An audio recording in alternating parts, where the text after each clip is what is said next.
la sanctification, c'est dans une purification totale.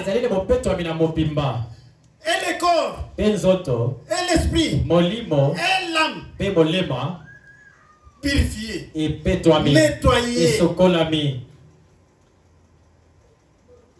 Vous n'aurez plus encore des pensées du monde là. Vous n'aurez plus encore les désirs des choses du monde. Puisque quand vous êtes lavé, Dieu vous met à part. Il vient maintenant brûler la nature qui est là. Chaque personne est née avec une nature mondaine.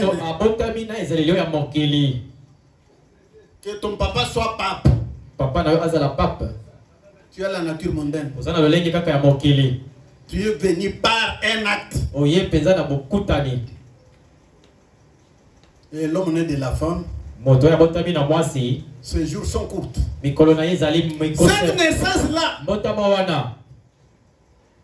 la naissance physique-là, nous n'allons pas vivre éternellement. Il faut qu'il y ait en nous une nouvelle naissance. Et cette nouvelle naissance-là, c'est celle qui va nous donner la vie éternelle. Jésus en avait parlé, nous avions entendu ici. Nicodème, si tu n'es pas né de nouveau, je vous assure, tu ne peux pas voir le royaume de Dieu. Tu ne peux pas même y entrer.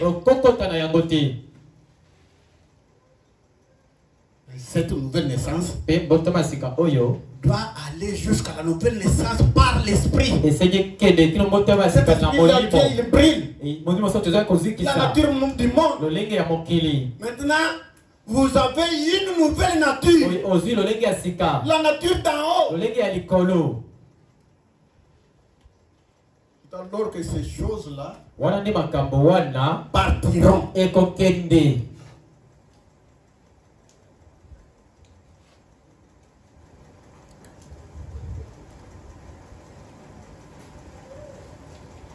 Quand vous n'êtes pas sanctifié totalement, tu vas toujours agir de la même manière. Tu vas venir à l'église. Personne ne va pas te chasser. Mais toi-même, tu te connais dans ton cœur. Et je viens pour la formalité.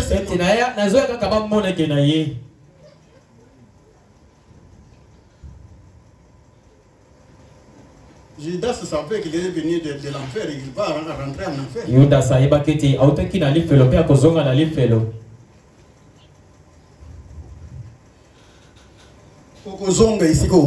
Tu vas rentrer d'où tu es venu.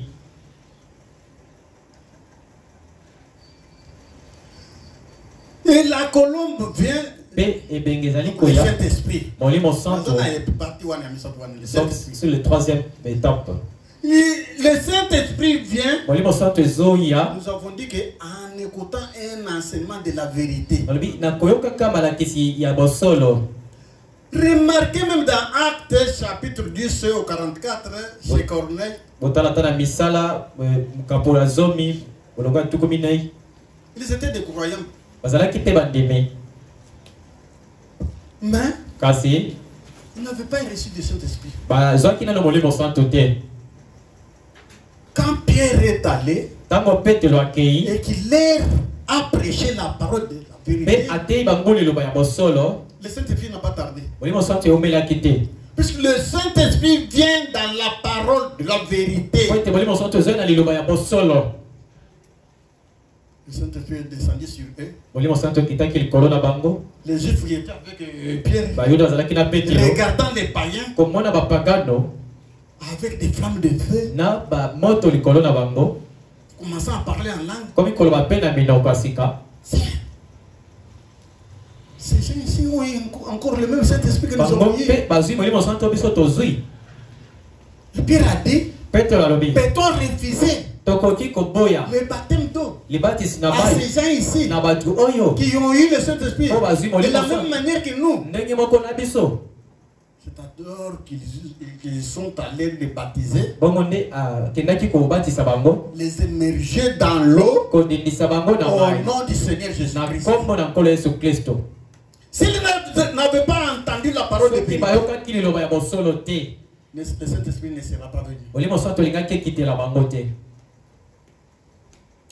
Et quand vous écoutez la parole de la vérité, disposez votre cœur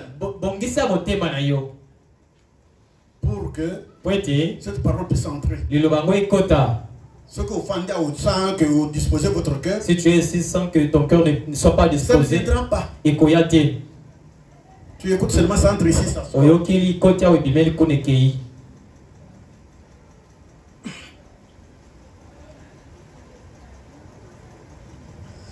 Alors quand le Saint-Esprit vient,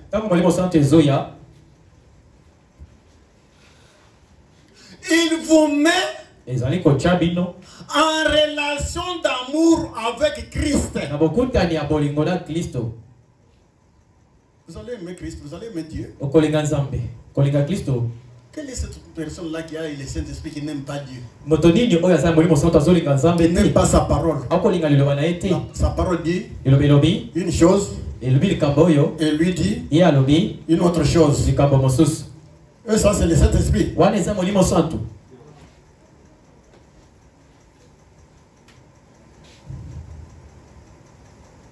Attendez que je cherche une chose ici encore.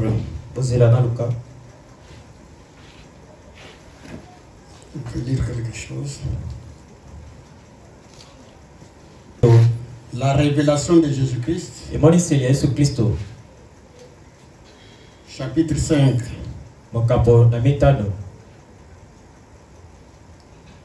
Donc, Apocalypse chapitre 5. C'est l'Apocalypse chapitre 5. Prêché le 18 juin 1961. Le 18 juin 1961. On l'a intitulé ici Révélation de Jésus-Christ.